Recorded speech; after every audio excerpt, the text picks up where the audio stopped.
Go day mga idol. For this video, gagawa po tayo ng DIY na imbudo. Mag-refill po tayo ng diesel sa truck.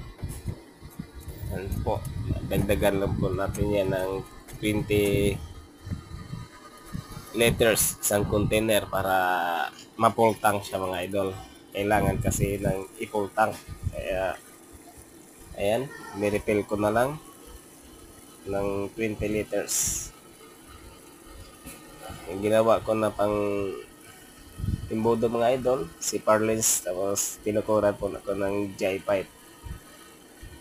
Dahan-dahan lang po ng buhos mga idol para kung matapon konti lang. Medyo nangawit na rin po yung kamay ko dyan, buhat sa container. Ox lang. Isang container lang man. Maraming salamat mga idol sa panonood. God bless.